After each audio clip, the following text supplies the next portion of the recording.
beautiful, and every night has a state so magical. And if there's love in this life, there's no obstacle that can't be defeated. For every tyrant to tear for the vulnerable, in every loss, all the bones of a miracle. For every dreamer, a dream we're unstoppable, with something to believe in. Monday left me broken. Tuesday I was through with hoping. Wednesday my empty arms were open. Thursday waiting for love, waiting for love. Thank the stars it's Friday. I'm burning like a fire gone wild on Saturday. Guess I won't be coming to church on Sunday.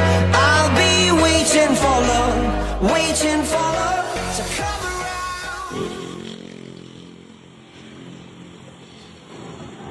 So welcome guys sa Tapahan sa Danau. Mao ni siya sikat nga delicacy sa Danau, tapa.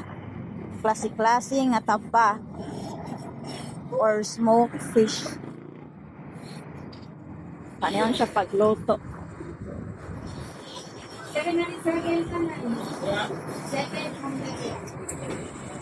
Magandang araw sa lahat. Nandito po ako sa Tinapahan, Look, Danau City at ating titikman ang kanilang luto at sikat na pagkain dito sa lungsod ng Danau City. Ngayon guys, ating titikman ang tinapa na tulingan. So ito walang sauce. Titikman natin kung anong lasa.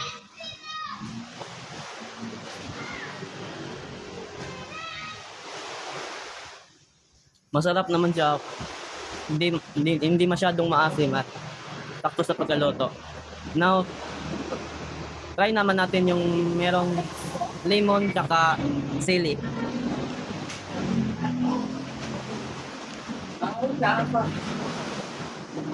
Masarap siya kapag may sauce. Pero depende na rin sa inyo kung mahilig ba kayo sa sausawan o hindi. So ngayon na. Diding kapag kailang Tinapahan. So ngayon guys, ating titikman yung kisong puti. Ito pala yung itsura niya. Ito puti-puti. Tapos gawa nga pala ito sa gatas ng kalabaw at baka or baka. Tapos inaluan ito ng kalamansi at suka. Paalala, kung hindi nyo trip kumain ng karne ng baka, wag na niyo i-try kasi nangangamoy talaga ng baka. So ngayon guys, ating titikman kung ano nga ba ang lasa nito.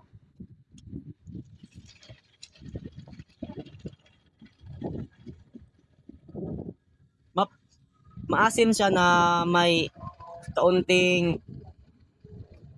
kaunting alat, tapos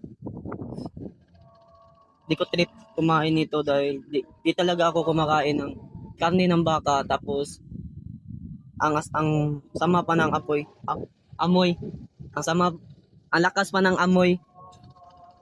So yan lang guys.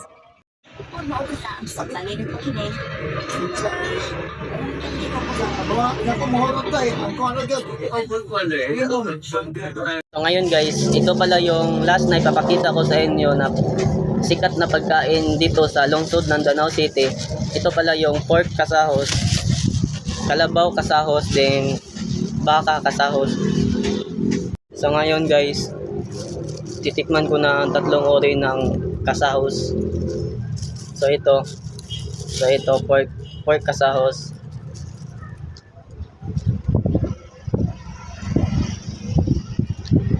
Matigas siya at may anghang na konti. Pasok naman sa panlasa, masarap siya. Tapos ito, kalabaw, kasahos kalabaw. Titikman natin kung ano nga ba ang lasa nito.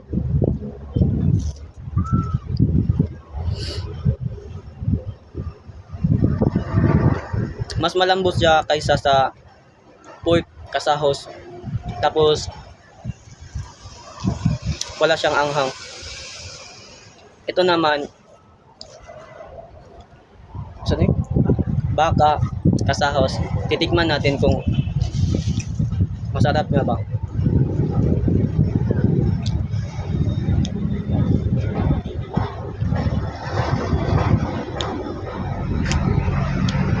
parehas lang lasa yung kalabaw tsaka yung baka kasahos.